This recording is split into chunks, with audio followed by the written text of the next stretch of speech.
नमस्कार दोस्तों, स्टडी 91 पर आप सबका हार्दिक स्वागत अभिनंदन है। जल्दी से सभी लोग फटाफट लाइव आ जाइए और शानदार महत्वपूर्ण प्रश्नों के श्रृंखला को हम सब देखेंगे, ठीक ना। तो आज आप सबके 65वां यानी 65वीं श्रृंखला है और जबरदस्त श्रृंखला, एक से बढ़कर एक प्रश्नों के आप सबके सामने जबरदस्त तरीके से है। और देखिए किस तरह से आप सब प्रश्नों को करते हैं। आज ज्यादातर प्रश्न जो है ज्योग्राफी से संबंधित है, ठीक ना। तो आइए हम सब प्रश्नों को देखें। ये रहा आपके सामने, ग्रेट हिमालय के ऊंचाई क्या है। ग्रेट हिमालय यानी जिसे हम महान हिमालय कहते हैं, 8,850 या 8,181, 8,190 या 8,160, ठीक ना। ये ग्रेट हिमालय के ऊंचाई, औसतन ऊंचाई कितनी है, ये आपसे ग्रेट हिमालय की ऊंचाई आपसे पूछी गई है, ठीक ना। तो ग्रेट हिमालय की ऊंचाई आपको बतानी है। ये जल्दी से फटाफट सभी लोग बताइएगा। और बड़े ही आसान तरीके से ग्रेट हिमालय का मतलब यहाँ पे आप सबसे पूछा गया माउंट एवरेस्ट से ही है, मीटर, ठीक ना। तो आपको जो है माउंट एवरेस्ट जो है, माउंट एवरेस्ट, ठीक ना, माउंट एवरेस्ट, एवरेस्ट के सबसे ऊंची चोटी, आपको हिमालय की सबसे ऊंची चोटी माउंट एवरेस्ट है। और इसे नेपाल में सागर माथा के नाम से जानते हैं। क्या कहते हैं? सागर माथा के नाम से आपको इसे जाना जाता है। और तो और आप सबको बता दें कि यह दुनिया की सबसे ऊंची पर्वत चोटी है। क्या है? तो दुनिया के सबसे ऊंची पर्वत चोटी, सबसे ऊंची पर्वत चोटी, ठीक ना। ये ऊंची पर्वत चोटी, ये बात है। कहीं कहीं 8,848 मीटर लिखा है, ये 50 आपको होगा, ठीक ना। इसके यदि देखा जाए तो 8,848 आपको मीटर है इसकी ऊंचाई। चलिए अगले प्रश्न की ओर चलते हैं। ये रहा, चंद्रमा की पृथ्वी से औसत मध्य दूरी कितनी है। आपको जो है कि 4,06,000 किलोमीटर, या आपको जो है 3,64,000 किलोमीटर, या 3,48,365 किलोमीटर, या 3,84,365 किलोमीटर। ये कितने चंद्रमा से आपको जो है पृथ्वी की दूरी कितनी है या दूरी कितनी है, तब आप जवाब क्या देंगे। तो आपको 3.84 ये दिया रहता है लाख मीटर में, इसके आपको जो है किलोमीटर में इसकी दूरी है। तो यही आपको जो है 3,84,365 किलोमीटर आपको कहते हैं। अब चंद्रमा जो है, ये आपको जो है कि चंद्रमा से संबंधित और महत्वपूर्ण बातें क्या हो सकती हैं। तो चंद्रमा का यदि व्यास देखा जाए, ये व्यास, तो व्यास चंद्रमा का कितना होगा लगभग, आप कितना अंदाजा लगा सकते हैं? किसी के पास है कोई जवाब? तो 3,400 आपको जो है 3,476 जो है 3,476 किलोमीटर ये चंद्रमा का व्यास है। चंद्रमा को आपको पृथ्वी का एकमात्र उपग्रह, पृथ्वी का एकमात्र उपग्रह, इसे आपको पृथ्वी का जीवाश्म ग्रह भी कहते हैं। क्या कहते हैं? जीवाश्म ग्रह के नाम से भी इसे जाना जाता है। ये महत्वपूर्ण बातें। अभी इससे संबंधित एक और प्रश्न है, उसमें ढेर सारी बातें आप सबको बता दिया जाता है। चंद्रमा पृथ्वी का एक चक्कर लगाता है कितने दिनों में? आपको जो है 30 दिनों में, 27/1/2 दिन में, 28 दिन में, या आपको जो है 28/1/4 दिन में। कितने दिन में? जल्दी से फटाफट सभी लोग जवाब देते चलिएगा। तो इस प्रश्न का जवाब जो होगा वह पृथ्वी का चक्कर 27 यानी 27.5 दिन में आपको परिक्रमा लगाता है। यदि पूरा टाइम देखा जाए बच्चा, तो 27 दिन, ये कितना? 27 दिन 7 घंटे 43 मिनट का समय लगाता है। 27 दिन 7 घंटा 43 मिनट, ठीक ना, 43 मिनट और 11.47 सेकंड का समय भी लगाता है। ये बातें भी अपने दिमाग में रखे रहिएगा, ठीक ना। ये आपको जो है चंद्रमा से संबंधित प्रमुख बातें रहे। साथ ही साथ आपको जो है इसका गुरुत्वाकर्षण बल यदि बात किया जाए, गुरुत्वाकर्षण बल, तो गुरुत्वाकर्षण बल जो है ये पृथ्वी का कितना गुना है, कोई बताएगा? पृथ्वी का आपको कैवा भाग है, तो 1/6वां भाग है, ये आपको कह सकते हैं। यदि बात की जाए इसका भार, पृथ्वी के भार का कितना है, इसका पृथ्वी के भार का कितना भाग है, तो 1/5वां भाग जो है ये पृथ्वी के भार का है। यदि बात की जाए इसके पलायन वेग का, पलायन वेग कोई बताएगा? कोई बताए कि चंद्रमा का पलायन वेग आपको जो है वो कितना है, तो 2.4 किलोमीटर, ये 2.4 किलोमीटर प्रति सेकंड जो है यही चंद्रमा का पलायन वेग माना जाता है, ठीक। तो ये महत्वपूर्ण बातें आप सबके सामने हैं, आंकड़ों के रूप में आप इसे देख सकते हो। आपकी परीक्षाओं में ये काफी लाभप्रद भी होगा, ठीक ना। तो ये महत्वपूर्ण बातें आप सबके लिए रहा। चलिए, जबकि पृथ्वी का पूछे तो 11 ये पलायन वेग किसे कहते हैं भाई? 11 आपको 2 किलोमीटर प्रति सेकंड की रफ्तार से जब किसी वस्तु को पृथ्वी की कक्षा के बाहर फेंक दिया जाता है तो वह पुनः वापस नहीं आता, इसे ही पलायन वेग कहते हैं, ठीक ना। ये केपलर महोदय के द्वारा पलायन वेग दिया गया था, ठीक। निम्नलिखित में से कौन सा दर्रा पश्चिमी घाट में स्थित नहीं है, पूछा है। थाल घाट दर्रा, भोर घाट दर्रा, पाल घाट दर्रा या पिपली दर्रा।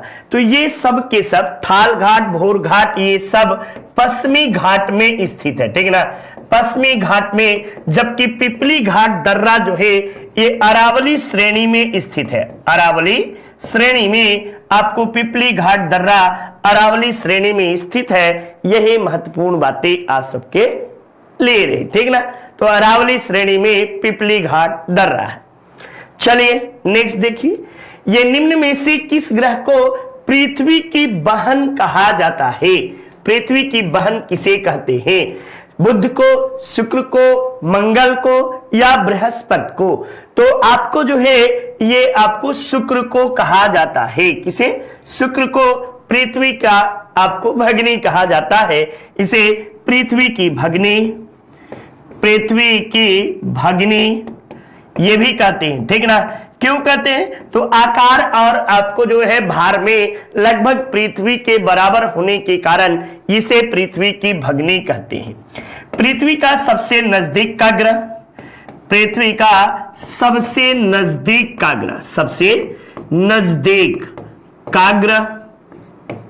इसके साथ साथ ही इसे भोर का तारा, भोर का तारा, सांझ का तारा, सांझ का तारा भी कहते हैं।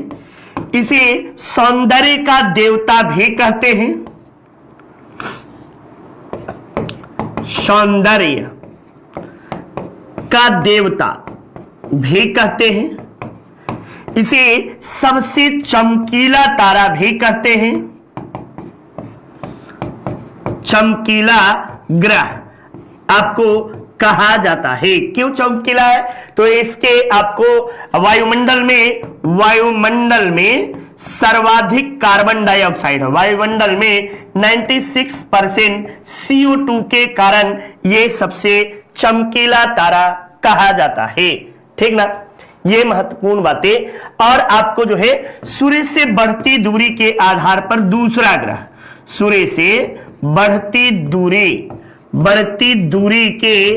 दूरी के आधार पर दूसरा ग्रह है, आधार पर दूसरा ग्रह इसे मानते हैं, ठीक ना। और साथ ही साथ इसका कोई भी उपग्रह, बुध एवं शुक्र का कोई उपग्रह नहीं है, बुध एवं शुक्र का कोई उपग्रह नहीं है। ये सारी बातें आप सबके लिए रहा। ठीक, तो ये महत्वपूर्ण बातें आप सब पढ़ते चलिए शानदार तरीके से। मेरा काम है आप सबको जितना ज्यादा से ज्यादा हो सके देना। ठीक, ग्रहण करना आपके ऊपर निर्भर है। मैं जानता हूं कि यहाँ पे जो बच्चे देखते हैं, बड़े ही सिर्फ पढ़ाना और लिखाना ही उद्देश्य नहीं होना चाहिए।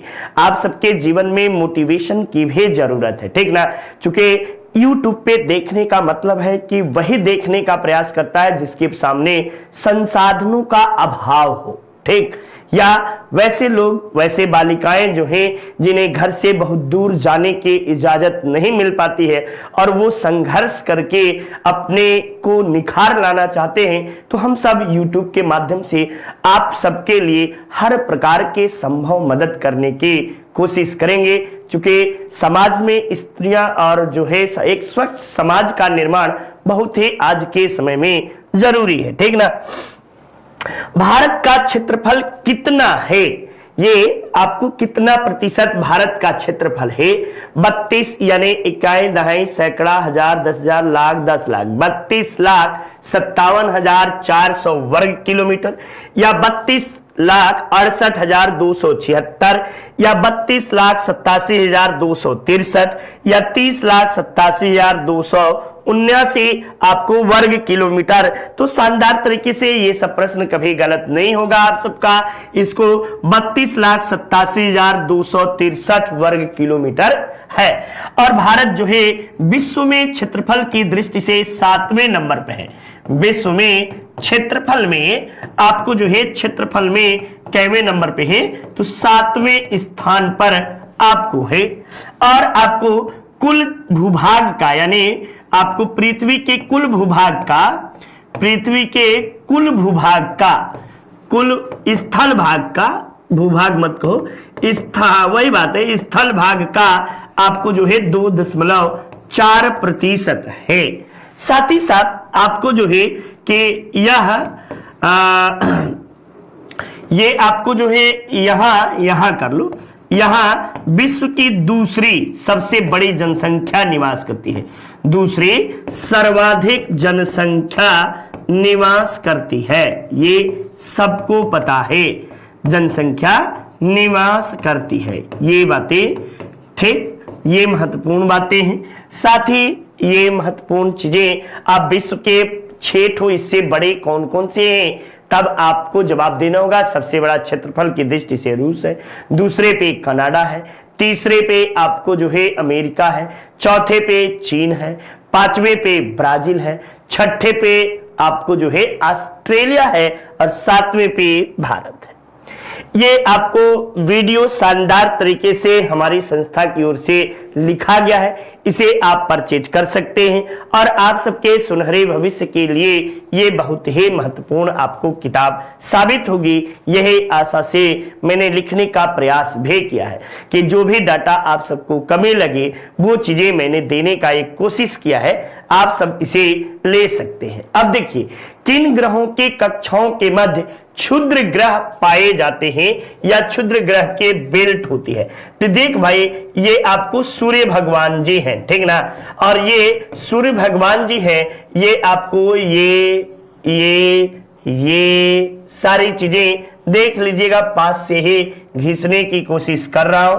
ठीक, एकदम घबराइएगा नहीं, ये चीजें घबराइएगा नहीं, ठीक ना, बस घबराइए नहीं। ये 1 2 3 4 5 6 7, एक अंतिम 8वां आप सबको मैं घींच दिया। ये अब यहीं से आप पेन चेंज कर सकते हो, और पेन में ये है बुध, ये सही नहीं चलेंगे, ये है बुध, ये है आपको जो है, ये आपको शुक्र है, शुक्र के बाद आपको जो है आपको पृथ्वी मिलेंगी, पृथ्वी के बाद मंगल मिलेंगे, मंगल के बाद बृहस्पति, के बाद शनि, के बाद अरुण, के बाद वरुण। तब आप बताइएगा कि ये प्रारंभिक 4 ग्रह जो हैं, ये इन्हें आंतरिक ग्रह कहते हैं। क्या कहते हैं बच्चा? आंतरिक ग्रह। ठीक, और इसे बोलते हैं बाह्य ग्रह, ये बाह्य ग्रह है, ठीक ना, ग्रह।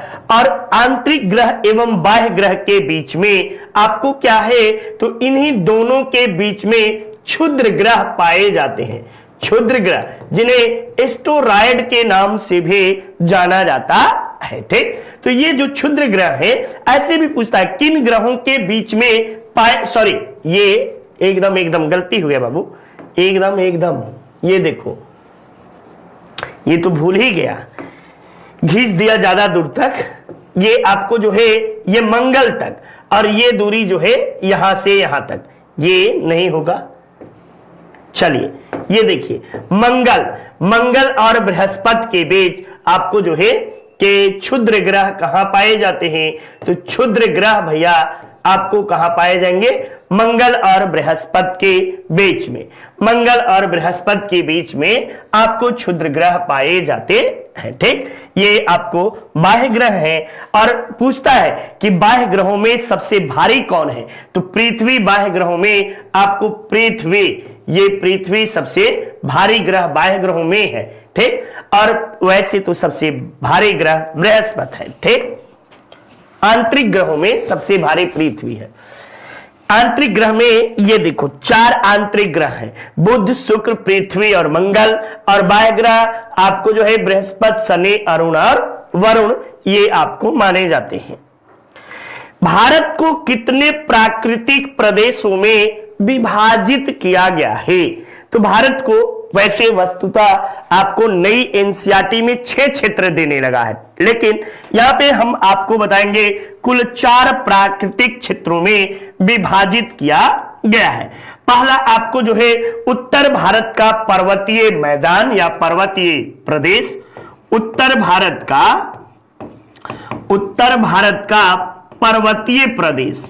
पर्वतीय प्रदेश, ये एक भाग हुआ।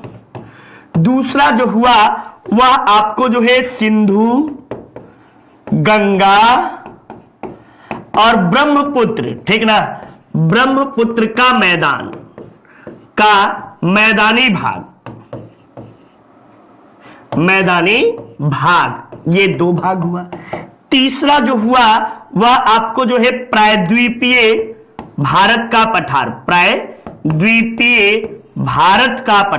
ठीक, भारत का पठार, ये आपको जो है तीसरा हुआ। और चौथा जो हुआ वह आपको मरुस्थल। अब नए में क्या क्या शामिल किया है, तो नए जो 6 बताया मैंने वो आपको 5वें नंबर पे शामिल किया है तटीय प्रदेश नई बुक में, ठीक ना। और आपको जो है 6वें नंबर पे द्वीपीय प्रदेश, ठीक ना, द्वीप जो है भारत के द्वीप। अब ये 6 भागों में नया प्राकृतिक क्षेत्रों को एनसीईआरटी ने डिवाइड किया है, लेकिन इस ऑप्शन के अनुसार आपको 4 हैं। ठीक, चलिए भारत का मानक समय रेखा है, मानक समय रेखा आपको जो है ये कहां है, ठीक, तो ये आपको बताना है कहां है भाई भारत का मानक समय रेखा। ये आपको जो है अच्छा कितने देशों से होकर गुजरते, कितने राज्यों से, तो कुल भारत के 5 राज्यों से होकर आपको मानक समय रेखा गुजरते हैं। और 82.5 डिग्री, ये डिग्री ऊपर होगा, 82.5 डिग्री पूर्वी देशांतर को आपको भारत का मानक समय रेखा कहते हैं। ये आपको निर्धारण कहां होता है, तो ये उत्तर प्रदेश के मिर्जापुर जिले के अमरावती चौराहे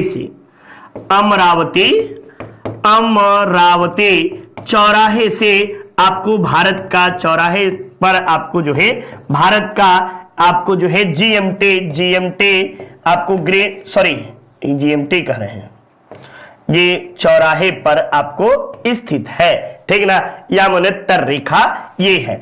और एक महत्वपूर्ण बात है, ये आपको जो है जीएमटी से 5.5 घंटा आगे है, ठीक ना, आगे है, ये बातें भी याद रखे रहेगा। कुल 5 राज्यों से होकर गुजरता है, 5 राज्यों से होकर गुजरता है। उत्तर प्रदेश, झारखंड, उड़ीसा, आंध्र प्रदेश, ठीक ना, ये 5 राज्यों से होकर गुजरता है। नेक्स्ट देखिए, हाल ही में लोक मिलानी योजना किस राज्य में शुरू किया गया है? तो लोक मिलानी योजना जो है पंजाब राज्य में शुरू किया गया है और पंजाब के मुख्यमंत्री भगवंत मान सिंह के द्वारा लोक मिलानी योजना शुरू किया गया है। ये किस लिए शुरू किया गया है? तो ये आम जनता की समस्याओं को सुनने के लिए लोक मिलानी योजना प्रारंभ किया गया है। 2022 में राष्ट्रीय विलुप्त प्रजाति दिवस, ये वेरी वेरी इंपॉर्टेंट आजकल खूब चल रहा है। राष्ट्रीय विलुप्त प्रजाति दिवस किस दिन मनाया गया? 16 मई, 18 मई, 20 मई या 22 मई को? तब आप बताइएगा। राष्ट्रीय आपको विलुप्त प्रजाति दिवस 20 मई को मनाया गया, ठीक ना। ये महत्वपूर्ण बातें रही, ठीक। तो ये राष्ट्रीय विलुप्त जो है प्रजाति दिवस से संबंधित। भारत का पहला पेशेवर अंतरराष्ट्रीय मुक्काबाज, ठीक है ना, बांग्लादेश का पहला पेशेवर अंतरराष्ट्रीय मुक्काबाज टूर्नामेंट मई 2022 में किस शहर में आयोजित किया गया? तो बांग्लादेश में भी मुक्केबाजी प्रारंभ हो गई है और बांग्लादेश की राजधानी ढाका जो है यहीं पे आपको जो है कि सर्वप्रथम आयोजित किया गया बांग्लादेश का प्रथम अंतरराष्ट्रीय मुक्केबाजी टूर्नामेंट आयोजित हुआ। यूपी SSSC शानदार तरीके से हमारी संस्था की ओर से पढ़ाया गया है। आप सब इसे परचेज कर सकते हैं। साथ ही साथ आप सबको बता दें, सुपर टेट के भी क्लास आप सबके लिए है, ठीक ना। समझ में आ रहा होगा, उम्मीद करता हूं सारे लोगों को सारी बातें समझ में आ रही होंगी, ठीक। तो एकदम जबरदस्त तरीके से आप सब पढ़ते चलिए। बस आप सबका एक गोल होना चाहिए और उस गोल को कैसे अचीव करिएगा, ये आप सब कमेंट बॉक्स में जो सुझाव चाहते हो वो जरूर पूछिए। मैं आप सबके समस्याओं का निराकरण करने की कोशिश करूंगा, ठीक ना, कि कहां से दिक्कत है, क्या चीजें नहीं आ रही हैं, क्या चीजें हैं। चूंकि आप सबके सफलता से कहीं ना कहीं उत्साहित होता हूं। जिस तरह से आप 4, 5, 6 लोग जो भी हैं जो आपको उत्तराखंड PCS को क्वालिफाई किए, तो ये बड़ा ही उत्साहवर्धन मेरे अंदर लाया कि चलिए कम से कम हमारे बच्चे जो YouTube देखकर सिर्फ आपको जो है PCS जैसे एग्जाम को क्वालिफाई कर ले रहे, ये बड़े ही सौभाग्य की बात मेरे लिए है, ठीक ना। तो ये मेरे जितना आपको गौरव है उतना ही मुझे भी है। आपकी सफलता पर मुझे भी बहुत नाज है, ठीक ना। किस केंद्रीय मंत्री ने मई 2019-22 को आगरा में हुनर हाट 41वें संस्करण का उद्घाटन किया? तो ये अनुराग ठाकुर जी हैं या मुख्तार अब्बास नकवी हैं या नकवी जी हैं या मनसुख मांडविया जी हैं? तब बताएगा कि आपको मुख्तार अब्बास नकवी साहब है, आपको जो है ये आपको जो है सुधार करना है, ये नकवी साहब, ठीक ना, ये नकवी साहब है, ठीक। तो ये महत्वपूर्ण बातें आप सबके लिए रहा। चलिए, IBA महिला विश्व मुक्केबाजी चैंपियनशिप के 57 वर्ग में कांस्य पदक किसने जीता? आपको मनीषा मौन ने, निहकत जरीन ने, मनीषा मून ने या परवीन हुड्डा ने? तब बताएगा कि विश्व मुक्केबाजी चैंपियनशिप में निहकत जरीन तो भैया स्वर्ण जीती है। अब निहकत जरीन बाहर हो गई और जीता कौन? मनीषा मौन के द्वारा आपको 57 किलो वर्ग भार में आपको कांस्य पदक जीता गया है, ठीक ना। तो एकदम शानदार तरीके से आप सब प्रश्नों को करते चलिए। हर साल आतंकवाद विरोधी दिवस आपको कब मनाया जाता है और क्यों मनाया जाता है? आतंकवाद विरोधी दिवस इसलिए मनाया जाता है बच्चा कि आपको जो है कि इसी तिथि को हमारे प्रधानमंत्री राजीव गांधी जी का लिट्टे के द्वारा हत्या कर दिया गया था। लिट्टे जो कि श्रीलंका का एक आतंकी संगठन था, लिट्टे लिबरेशन टाइगर ऑफ तमिल इलम के नाम से जिसे जाना जाता था, ठीक ना। तो ये बाद में इसका प्रमुख नेता प्रभाकरन था जो बाद में मारा गया, ठीक ना। इन्होंने राजीव गांधी के साथ साथ श्रीलंका के प्रधानमंत्री प्रेमदासा की भी हत्या कर दिए थे, ठीक ना। तो ये लिट्टे बड़ा ही आपको घोर खूंखार जो थे, इन्हीं के उदय जो है आतंकवाद, राजीव गांधी के मृत्यु के उपरांत आपको जो है आतंकवाद विरोधी दिवस मनाने की प्रेरणा जो है शुरू हुई। तो ये आपको किस तारीख को, तो 21 मई को, ठीक है ना, 21 मई को आपको जो है इसकी शुरुआत हुई। ठीक, कोई दिक्कत किसी को नहीं होनी चाहिए, और है तो वो आप समस्या पूछ सकते हैं, ठीक ना, कमेंट बॉक्स में कमेंट कर सकते हैं। बाद में भी जो देख रहे हो, जिन्हें जो चीजें दिक्कतें आ रही होंगे वो समस्या पूछ सकते हैं। बेझिझक स्टडी 91 परिवार आपको हर तरह के समस्याओं का सुझाव देगा। ठीक, सिर्फ पढ़ाना ही उद्देश्य नहीं, एक अच्छे आम इंसान और अच्छा इंसान बनना भी जीवन का बहुत बड़ा उद्देश्य होता है। आप देख रहे होंगे बड़े बड़े लोग बड़े बड़े ऊंचाइयों पे पहुंच गए, लेकिन आज जेल के सलाखों के पीछे हैं। पूजा सिंघल, क्या पैसे, क्या शोहरत, क्या सब कुछ क्षण भर में खत्म हो गया। तो ऐसी स्थिति ना आए कि हम सब जो है नैतिक पतन हम सबका हो जाए। पतन, नैतिक होना, ये बड़ा ही किसी भी मानव जीवन में ये बड़ा दुर्भाग्य की बातें होती हैं, ठीक ना। ठीक, तो एकदम जबरदस्त तरीके से आप सब कर सकते हैं। 8वीं ब्रिक्स पर्यावरण मंत्रियों की बैठक में किसने भाग लिया, तो जो भारत का जलवायु एवं परिवर्तन मंत्री होंगे, और वो कौन है, तो भूपेंद्र यादव जो है, इन्होंने ही जलवायु परिवर्तन मंत्री होने के नाते ब्रिक्स पर्यावरण मंत्रियों की बैठक में भाग लिए, ठीक ना। तो ये महत्वपूर्ण बातें रही। मई 2022 में राष्ट्रीय स्वच्छ गंगा मिशन कार्य समिति ने लगभग 660 करोड़ रुपए की अनुमति लागत वाले कितनी परियोजनाओं को शुरू किया, 11 परियोजनाओं को, या 12 परियोजना, या 13 या 14, तब आप बताइएगा कि कुल आपको जो है कि 11 परियोजनाओं को 160 करोड़ रुपए की लागत से आपको जो है राष्ट्रीय स्वच्छ गंगा मिशन के तहत शुरू किया गया, ठीक ना। ये आपको 11 परियोजनाओं को इसमें शामिल किया गया है, चूंकि नमामि गंगे योजना कहीं न कहीं सफल नहीं हो पाई। ठीक, नेक्स्ट देखिए, निम्न में से किसके द्वारा हाल ही में वैश्विक 200 सार्वजनिक कंपनियों की सूची जारी की गई, यानी 200 नहीं भैया, 2000 सार्वजनिक कंपनियों की आपको सूची जारी की गई। मूडीज, फोबोर्स, फॉर्चून या यूनेस्को, तो फोबोर्स के द्वारा आपको जो है 2000 कंपनियों के सूची जारी की गई। नेक्स्ट, नितिन सर लाजवाब हिंदी पढ़ाते हैं, आप सबको पता है, जबरदस्त तरीके से पढ़ाए भी हैं। आप इसे जरूर से परचेज करिए और आपके सफलता में ये सहायक भी होगा। महिला विश्व चैंपियनशिप इस्तांबुल में निहकत जरीन, ठीक ना, ने कौन सा मेडल जीता। अभी पीछे ही मैंने बताया कि निहकत जरीन के द्वारा गोल्ड मेडल आपको जीता गया है। कौन सा गोल्ड मेडल, निहकत जरीन ने गोल्ड मेडल का पुरस्कार जीता है। हिमालय को निर्माण की आयु के आधार पर एवं वलयों की तीव्रता के आधार पर आपको कितने क्षेत्रों में बांटा गया है, ये पूछा है। 4 क्षेत्रों में, 3 क्षेत्रों में, या आपको जो है 4-4 2 बार दिए हैं, 6 क्षेत्रों में, या आपको 5 क्षेत्रों में। तब आप बताइएगा कि कुल 4 क्षेत्रों में विभाजित किया गया है। इसके वलयों के आपको जो है, या वलयों के आयु के आधार पर 4 क्षेत्रों में विभाजित हिमालय को किया गया है। नेक्स्ट देखिए, हिमाद्री हिमालय किसे कहते हैं। ट्रांस हिमालय को, महान हिमालय को, मध्य हिमालय को, या लघु हिमालय को।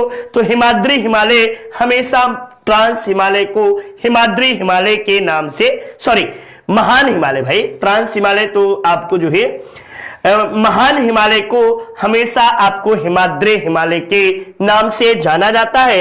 यही आपको जो है वलयों के आधार पर ट्रांस हिमालय, आपको महान हिमालय, मध्य हिमालय और लघु हिमालय के नाम से हम सब जानते हैं, ठीक ना।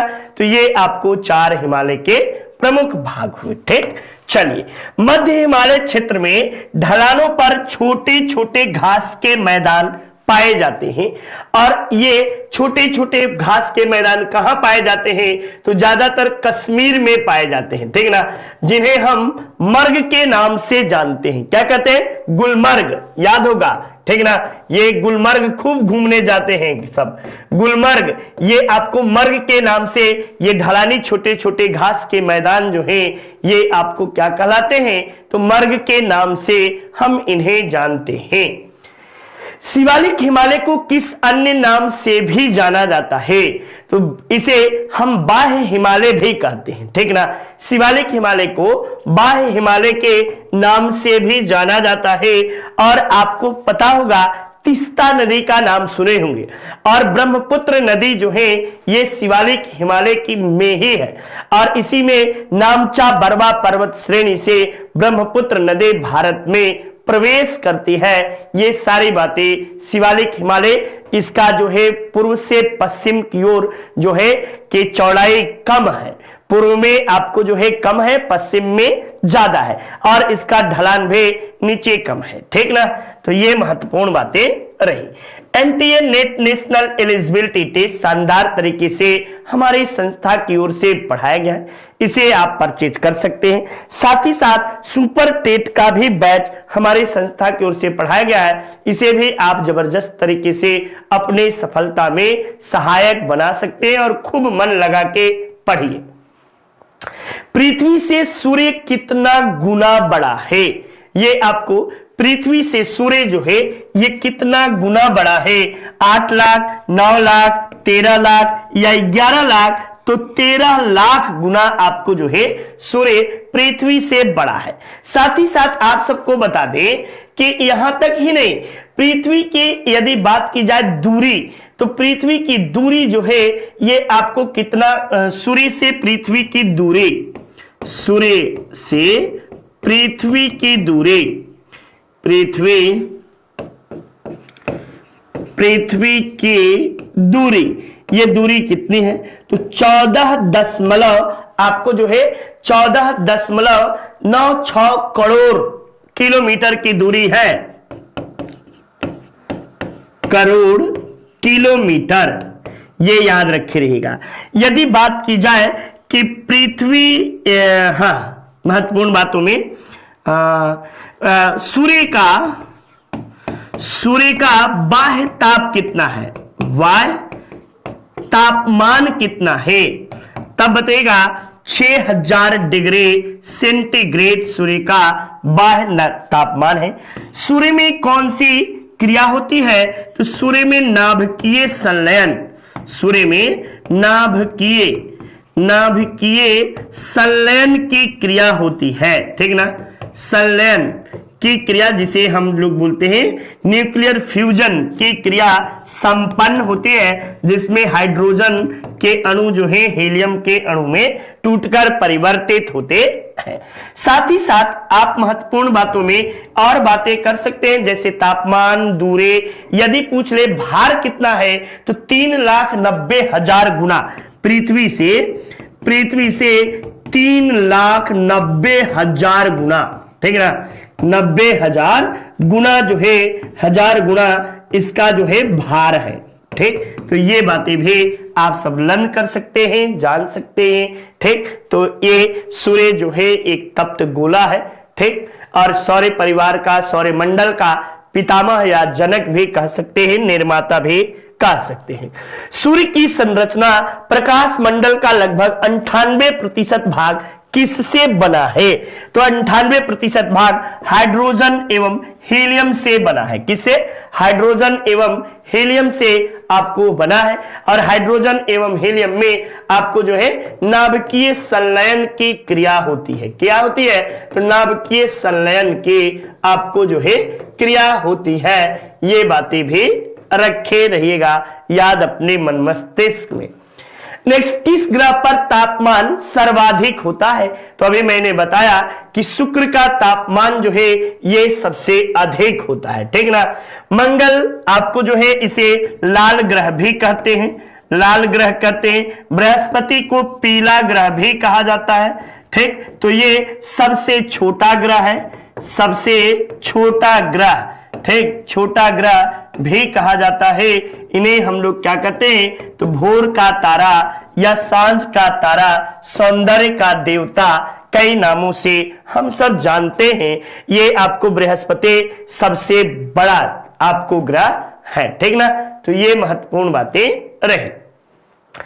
कृष ग्रह को आकाश गंगा सदृश ग्रह कहते हैं, यानी आकाश गंगा की तरह दिखाई देने वाला ग्रह कौन सा है?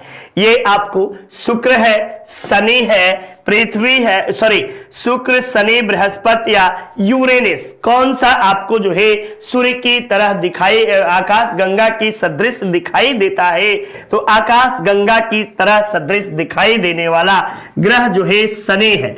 इसमें आपको जो है वलय पाए जाते हैं, और इन्हीं वलयों, ऐसे नहीं है, ये आपको जो है ये आपको इस तरह से, और इसमें इस तरह से रिंगिंग फायर ये वलय पाए जाते हैं, ठीक ना। तो इसकी आकृति आकाश गंगा के सदृश होती है, ये बातें भी याद रखिएगा। सबसे खूबसूरत ग्रह कौन सा है? तो सबसे खूबसूरत शनि है। सबसे खूबसूरत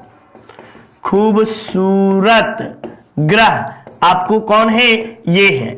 और नग्न आंखों से देखा जाने वाला, नग्न आंखों से देखा जाने वाला अंतिम ग्रह यही है, ठीक ना। अंतिम ग्रह भी आपको यही है, ठीक। चलिए नेक्स्ट देखिए, कौन सा तारा सदैव उत्तर दिशा में चमकता है? तो ध्रुव तारा उत्तर दिशा में सदैव चमकता है ये। और रात में यदि कहीं आपको छोड़ दिया जाए और दिशा का ज्ञान न हो तो देखिएगा, जिधर सबसे अंतिम में ऐसे उत्तर और पश्चिम के कोने पर जो सबसे अंतिम ग्रह रहेगा चमकता हुआ, वही आपको, और खड़े हो जाइएगा और उत्तर की ओर, ध्रुव तारा की ओर मुंह खड़ा कर दीजिएगा। दाहिना हाथ जो होगा वह आपको क्या होगा? दाहिना हाथ हमेशा पूरब होगा, बायां हाथ आपको पश्चिम, पीठ का दक्षिण, ये एकदम आसानी से निकाल लीजिएगा। यूपी पुलिस कांस्टेबल शानदार तरीके से, जबरदस्त तरीके से हमारी संस्था में पढ़ाया जा रहा है। आप इसे परचेज कर सकते हैं और पढ़ भी सकते हैं। मिल्की वे की आकृति कैसी है? तो हमारी मिल्की वे जो है ये सर्पिली, स्पाइरल जिसे बोलते हैं, सर्पिले आकार का हमारा मिल्की वे, जिसे आकाश गंगा कहते हैं, ठीक ना। ये आकाश गंगा को, हमारे आकाश गंगा को क्या कहते हैं? तो मिल्की वे के नाम से जानते हैं। और हमारे आकाश गंगा सर्पिले आकार के या स्पाइरल प्रकार के आपको जो है, ठीक ना। स्पाइरल का मतलब ये यूं यूं यूं यूं यूं, ये हमारे जो है आकाश गंगा के आकृति है। दीवारी मानचित्र एवं एटलस मानचित्र को क्या कहा जाता है? तब लघुमापक मानचित्र, प्लेनीमीट्रिक मानचित्र, बृहदमापी मानचित्र या उपयुक्त सभी। तब इस प्रश्न का आप सब जवाब दीजिएगा कि इसे जो है कि लघुमापक मानचित्र के नाम से जानते हैं, जो दीवार पर और एटलस में आपको दिखाई देता है, इसे लघुमापी आपको कहा जाता है। चलिए नेक्स्ट देखिए, बृहद मापनी मानचित्र किसे कहते हैं? तो बृहद मापनी मानचित्र उन मानचित्रों को कहते हैं जिससे भू संपत्ति मानचित्र, बिल्कुल सही है, नगर के प्लान मानचित्र या स्थलाकृति के, अच्छा, उपयुक्त सभी को जो है बृहद मानचित्र के नाम से जाना जाता है। पृथ्वी की आकृति कैसी है? तो पृथ्वी की आकृति जियोड प्रकार की है, ठीक ना। ये कैसी है? तो जियोड प्रकार के आपको पृथ्वी की आकृति है। नेक्स्ट देखिए, वे आपको विषुवत वृत्त किसे कहते हैं?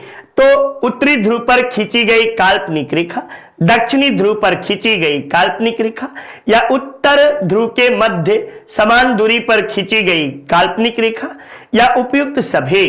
तब ये आपको जो है बेटा एकदम आसानी से सीधे सीधे ऐसे बनाइएगा, और ऐसे बना के एक बीचे बीचे लाइन खींच दीजिएगा, और जो पृथ्वी को दो बराबर भागों में बांटता है उसे ही विषुवत वृत्त कहते हैं। क्या कहते हैं?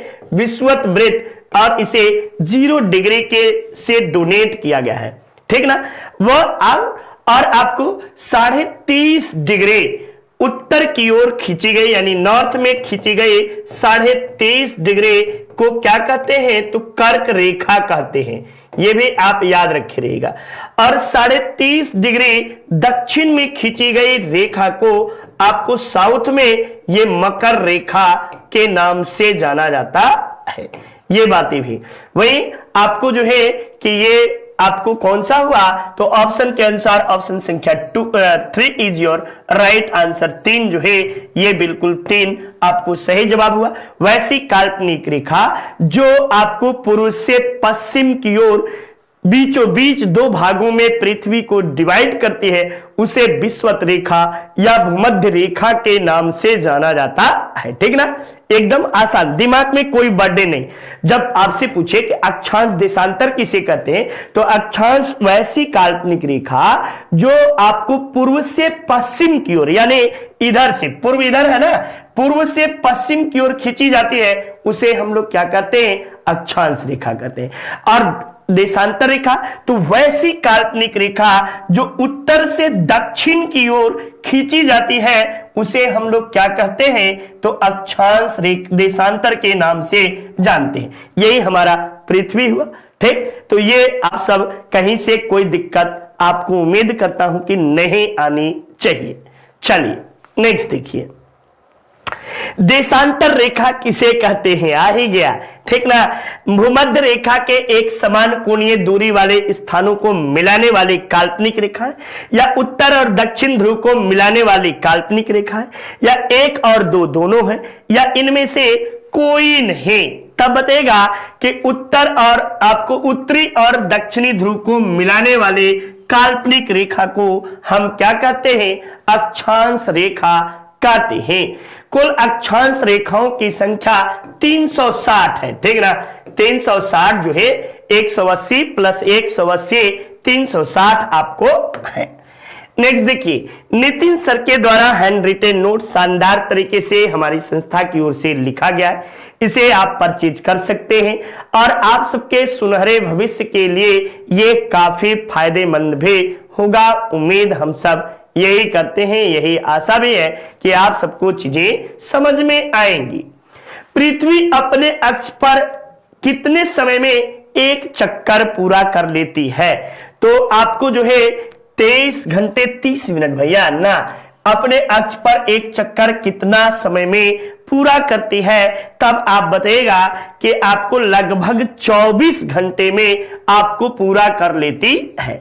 यानी 23 घंटा 56 मिनट आपको जो है कि कुछ सेकेंड में यह पूरी करती है। 24 सेकेंड है या क्या, लगभग 24 घंटे में पृथ्वी अपने जो है कि एक चक्कर पूरा कर लेती है। ठीक, जिसे हम आपको दैनिक गति के नाम से जानते हैं। ग्रीनविच के देशांतर को 0 डिग्री मानकर, ठीक ना, 0 डिग्री मानकर समस्त विश्व को समय कटिबंधों में बांटा गया है। तो समस्त विश्व को कुल कितने 24 कटिबंधों में बांटा गया है। ठीक ना, 24 जो है समय कटिबंधों में कब बांटा गया? तो ये 1884 ईस्वी में आपको जो है कि बांटा गया। कब? 1884 ईस्वी में आपको जो है बांटा गया। यही महत्वपूर्ण बातें रही। नेक्स्ट देखिए, अंतरराष्ट्रीय तिथि रेखा किसे कहते हैं? 0 डिग्री भूमध्य रेखा को, 0 डिग्री देशांतर को, 180, ये सब के सब बच्चा, ये टाइप महोदय लोगों की गलतियां हैं। ये डिग्री है, सबको डिग्री पढ़ना ना, लास्ट में जो है ये डिग्री है। ठीक, तो ये आपको जो है कि डिग्री है 180 डिग्री, क्या बताऊं, अच्छा नहीं लगता। ये डिग्री समझ लेना आप सब। 165 डिग्री, 0 डिग्री, ये मिटा दे रहा हूं, ये भी मिटा दे रहा हूं। ठीक, अब देखो, अब कितने को अंतरराष्ट्रीय तिथि रेखा के नाम से जानते हैं? ये अंतरराष्ट्रीय तिथि रेखा आपको किसे कहते हैं, ये आप सबसे पूछा गया है। ठीक ना, तो 180 डिग्री देशांतर को अंतरराष्ट्रीय तिथि रेखा के नाम से जाना जाता है। ठीक, 180 डिग्री देशांतर, ठीक। इसे ही जीएमटी भी बोलते हैं, ग्रीनविच मीन टाइम, जीएमटी। और कहां है तो यह लंदन में है। कहां पे? लंदन में। आपको पूरे विश्व के समय का निर्धारण लंदन के ग्रीनविच वेधशाला से किया जाता है। कहां पे? ग्रीनविच वेधशाला, ठीक ना। ग्रीनविच वेधशाला से आपको किया जाता है, वेधशाला, ठीक। वेधशाला से किया जाता है। ये महत्वपूर्ण बातें रहे आप सबके लिए। चलिए अगले प्रश्न की ओर चलते हैं। सूर्य ताप सर्वाधिक कहां होता है? तो सूर्य ताप सर्वाधिक भूमध्य रेखा पर, ध्रुवों पर, कर्क रेखा पर या भूमध्य रेखा से 10 डिग्री उत्तरी तथा दक्षिणी अक्षांश के मध्यवर्ती भाग में। तो हमेशा सूर्य ताप, भैया ये बेवकूफ बनाने वाला ऑप्शन हुआ, ठीक ना, कि ये सूर्य ताप जो है सर्वाधिक सूर्य ताप कहां होता है? तो जो है भूमध्य रेखा के 10 डिग्री उत्तरी तथा दक्षिणी अक्षांशों के मध्य भाग में। बिल्कुल सही है, ये सूर्य ताप जो है यही होता है। देखो यहां पे एक डायग्राम देता हूं और डायग्राम के माध्यम से समझना। ये देख भैया, ये अभी आप सबने बोला ना कि ये आपको भूमध्य रेखा है, भूमध्य रेखा या इसे ही विषुवत रेखा भी कहते हैं, विषुवत रेखा के नाम से भी जानते हैं। और सूर्य जो है 12 महीने इस स्थान पर चमकता रहता है और यही 10 डिग्री नॉर्थ, 10 डिग्री यहां पे और 10 डिग्री साउथ, ये पूरा क्षेत्र जो है इन्हीं क्षेत्रों के बीच में आपको जो है कि सबसे अधिक सूर्य ताप पाया जाता है। और सबसे अधिक यहां पे आपको एक वन पाए जाते हैं और यहीं पे सदाबहार प्रकार के वन पाए जाते हैं। साथ ही साथ यहाँ पे उष्णकटिबंधीय वन आपको जो है उष्णकटिबंधीय सदाबहार वन इसी क्षेत्र में पाए जाते हैं। और सर्वाधिक जैव विविधता भी यही पाई जाती है, ठीक ना। जैव विविधता आपको इसी क्षेत्र में पाई जाती है। तो ये बातें आपको सर्वाधिक सूर्यताप कहां प्राप्त होता है? तो 10 डिग्री नॉर्थ और 10 डिग्री साउथ, ये नॉर्थ है, ठीक ना, ये साउथ है। 10 डिग्री नॉर्थ और साउथ के मध्यवर्ती क्षेत्र में सबसे अधिक आपको जो है पाई जाती है। अत्यधिक ताप के कारण दिन भर सूर्य तपता है, 12 बजे के बाद जबरदस्त बारिश होती है। तो बारिश होगी तो इस क्षेत्र में जाहिर सी बात है वन उगेंगे ही, ठीक। तो ये आप सबके लिए तर्क रहा। पृथ्वी के धरातल पर सूर्य ताप का वितरण किसके अनुसार अलग करते हैं? देशांतर के अनुसार, अक्षांश के अनुसार, ए और बी दोनों के अनुसार, या उपयुक्त में से कोई नहीं? तब बताएगा कि अक्षांशों के अनुसार जो है यह सूर्य ताप का वितरण हम लोग करते हैं। सूर्य ताप का वितरण देशांतर से नहीं, देशांतर से समय का निर्धारण, इससे क्या होता है? समय का निर्धारण, ठीक ना। समय का निर्धारण हम लोग जो है देशांतर से करते हैं, जबकि अक्षांशों से सूर्य ताप का वितरण जब सूर्य उत्तरायण, चूंकि ये आपको जो मैंने बताया, जब इधर सूर्य रहता है तो इसे दक्षिणायन बोलते हैं, दक्षिणायन, ठीक ना, नायन के, और जब इधर रहता है तो उत्तरायण के नाम से जानते हैं। इसीलिए आपको ये दिन और रात क्यों होते हैं? तो सूर्य की पृथ्वी की दैनिक गति के कारण आपको होता है। और यही धीरे धीरे आपको जो है कि मौसम में भी परिवर्तन देखने को मिलता है। उष्ण कटिबंध किसे कहते हैं? विषुवत रेखा से कर्क रेखा के तक के भाग को, विषुवत रेखा से मकर रेखा के भाग को, कर्क रेखा से मकर रेखा के भाग को, या उपयुक्त में से कोई नहीं? तब इस प्रश्न का जवाब दीजिएगा कि कर्क रेखा से मकर रेखा के भाग को उष्णकटिबंधीय क्षेत्र के नाम से जानते हैं। ये मैंने अभी बताया, ये आप सबने देखा, यहां पे अच्छे से देख लीजिए, ठीक ना। ये आपको जो है ये 23.5 डिग्री उत्तर, ये एक मिनट यार, क्या घूम जा रहा है?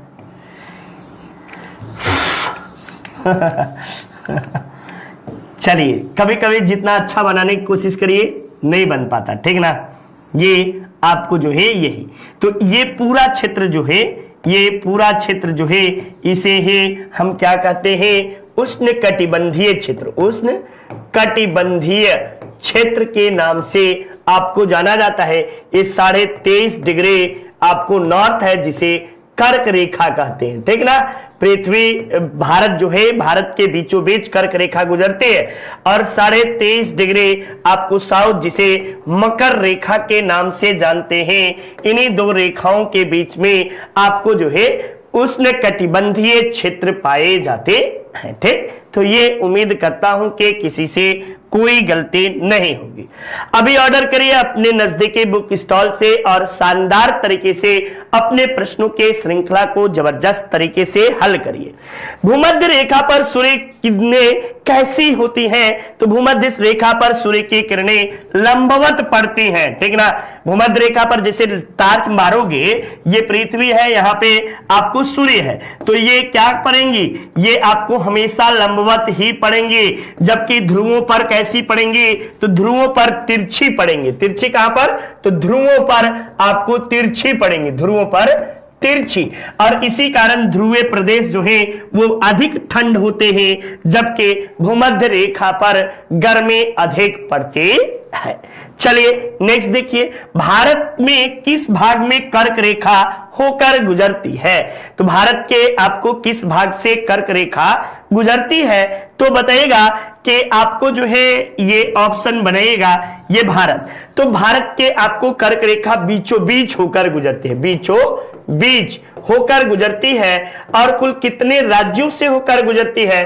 तो आपको 8 राज्यों से होकर गुजरती है, 8 राज्यों से, ठीक ना। और आप सबको एक ट्रिक मैंने बताया था, मित्रों पर गमछा झार, मित्रों पर गमछा झार, ठीक ना।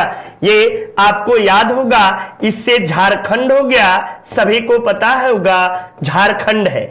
ये छत्तीसगढ़ है बच्चा, ठीक ना, छत्तीसगढ़ है। ये मध्य प्रदेश है, एमपी। ये आपको जो है गुजरात है, और आपको ये आर से राजस्थान है, राजस्थान। प से पश्चिम बंगाल है, और आपको मी से मिजोरम है, त्रि से त्रिपुरा है। तो ये कुल आपको जो है त्रिपुरा, ये कुल 8 राज्यों से होकर गुजरता है। और यहीं पे नोट कर लेना, रांची एकमात्र राजधानी है कर्क रेखा पर। रांची, झारखंड की राजधानी रांची एकमात्र कर्क रेखा पर स्थित राजधानी, कर्क रेखा पर, कर्क रेखा पर स्थित राजधानी,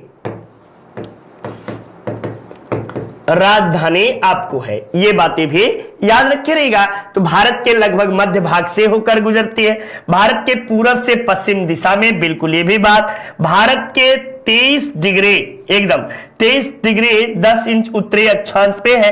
तो उपयुक्त सभी आपको जवाब जो है बिल्कुल सही जवाब आपको है, ठीक ना। तो ये हुए। ज्वार भाटा किसे कहते हैं? तो समुद्र में आपको जो है, समुद्र में आने वाले आपको ज्वार और भाटा का उठना जो है, यही आपको माना जाता है, ठीक ना। तो ये ज्वार जो होता है, जल का उठना ज्वार होता है, और जल का जो वापस जाना ये भाटा के नाम से जाना जाता है, ठीक ना। ये ज्वार और भाटा जो है चंद्रमा के गुरुत्वाकर्षण के कारण आपको होता है, ठीक ना। और ये प्रतिदिन होता है, लेकिन वैसे आपको अमावस्या के, पूर्णिमा के दिन ये सबसे अधिक आपको देखने को मिलता है। फंड की खाड़ी में सबसे ऊंची ज्वार भाटा उत्पन्न होती है। निम्न या लघु ज्वार किसे कहते हैं?